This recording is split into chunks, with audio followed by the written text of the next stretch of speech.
Hi, I'm Thomas Johnston. I teach Sheltered Social Studies and ESOL at Gateway STEM High School, and I'd like to show you my classroom. It isn't what it used to be. I used to think my classroom was room 315 North, and I worked to make it an inviting and engaging space. Since the pandemic started, teaching virtually has broadened my view of what the classroom can be. Let me show you.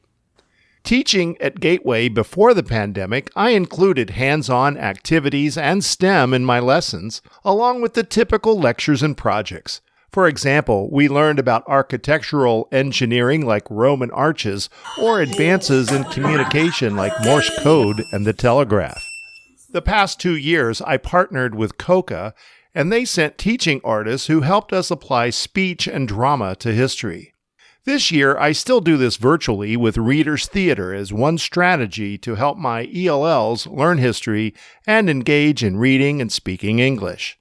I've written Readers Theater scripts so that I can tailor them to the skill level of the students. For example, this is from a Readers Theater script that I wrote about the Constitutional Convention. During the hot summer of 1787, delegates from all 13 states met in Philadelphia. The convention was held in the old Pennsylvania State House, which is better known as Independence Hall. Before the pandemic, we took field trips to learn about history and government.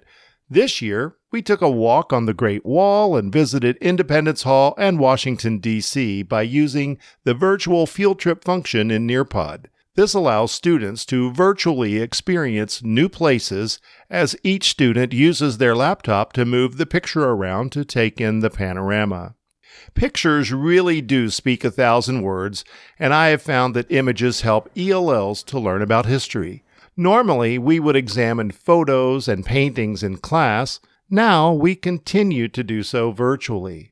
Last summer, I started a podcast so that I could make listening assignments, and at the same time, this helped me learn a new tech skill. My podcast is called 4-Minute History. Each episode centers on one big question and includes a listening guide with photos and maps to help students understand what they're listening to. 4-Minute History is available on the internet, and I have shared my assignments with other teachers in the district. I've also led PD sessions this year at Gateway and with Ed Plus about using podcasting. Students create their own podcasts about history too. In the process, they use all 4 language domains: reading, writing, speaking, and listening. Today on the ESOL History podcast, we're talking about ancient India. Making podcast episodes involves students in more authentic communication than simply responding to materials created by others. Vocabulary is crucial to comprehension. I make weekly Nearpod lessons that I call WOWs, or Words of the Week. I created a 4-year plan to expose students to all of the headwords of the Cox Head Academic Vocabulary List, plus an additional 100 words from an ACT/SAT vocabulary list. Each lesson features 5 words from these 2 lists. Students will encounter all of the words over a 4-year period. I share these lessons within our building and was recently encouraged to share with other schools too, so they are now in the Nearpod School Library for anyone in SLPS.